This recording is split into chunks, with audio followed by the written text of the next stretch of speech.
मैंने इस साल यूपीएससी में 142nd रैंक सिक्योर किया है।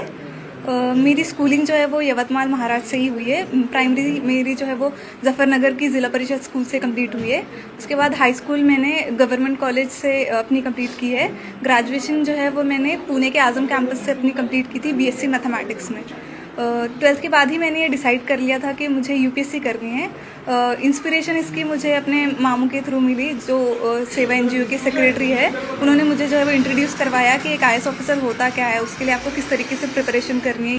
तो फिर ग्रेजुएशन के फ़ौरन बाद ही जो है वो मैंने अपनी प्रिपरेशन स्टार्ट कर दी थी यूपीएससी के लिए। पहले मैंने जो है वो अपना फर्स्ट अटैम्प्ट मुंबई से दिया था, हज हाउस से।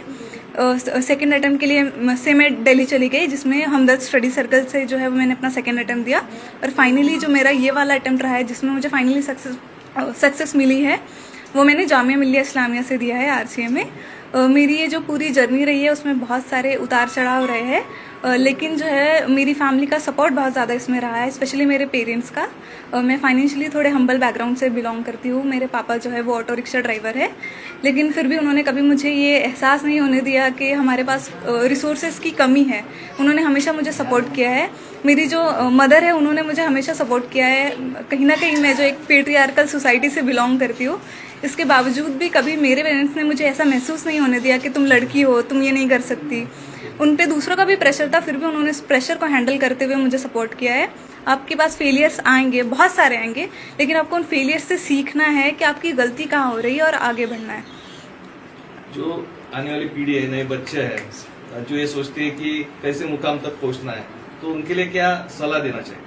मैं यही कहना चाहूँगी कि आप कभी ये मत सोचे कि आपने जो सपना देखा है वो पूरा होगा या नहीं। कभी कभार ऐसा होता है कि हमारे पास जो है वो बहुत सारे बैरियर्स होते हैं। कभी फाइनेंशियली जो है वो हम अच्छे स्ट्रॉन्ग बैकग्राउंड से बिलोंग नहीं करते, तो हम सोचते हैं हम कर नहीं पाएंगे, लेकिन कहीं ना कहीं से आपको सपोर्ट मिल ही जाता है। अगर मैं अपना एग्जाम्पल दूँ तो जो सेवा एनजीओ है, उसके थ्रू जो है वो मुझे बहुत फाइनेंशियली सपोर्ट मिला है। इस तरह से मदद जो है वो आती रही है। मेरे पेरेंट्स ने मुझे हमेशा बहुत ज़्यादा सपोर्ट किया है। तो आपको कभी अपने सपने का जो है वो छोड़ नहीं देना चाहिए, उसके लिए हमेशा कोशिश करती रहनी चाहिए। आप में खुद में वो जज्बा होना चाहिए कि आप उस अपॉर्चुनिटी को एक्सप्लॉइट कर पाए और उससे सीख पाए। अभी आईएएस तो आप बन गए हो, लेकिन क्या आगे करना चाहेंगे सोसाइटी के लिए? ये तो बस एक फर्स्ट स्टेप है, एक तरह से मीन्स है ये कुछ हासिल करने के लिए, कुछ पाने के लिए। तो ये एक तरह से मेरे लिए मीन्स है कि मैं सोसाइटी को सर्व कर सकूँ, सोसाइटी में जो अंडर प्रिविलेज्ड सेक्शन है उनके लिए कुछ कर सकूँ, स्पेशली गर्ल्स के लिए, क्योंकि मैं रिलेट कर सकती हूँ कि एक लड़की के लिए कितना मुश्किल होता है आगे बढ़ना और कुछ अचीव करना। तो मैं कोशिश करूँगी कि मैं एजुकेशन और हेल्थ केयर जो है उस पर ज़्यादा अपना फोकस करूँ और सोसाइटी के लिए कुछ कर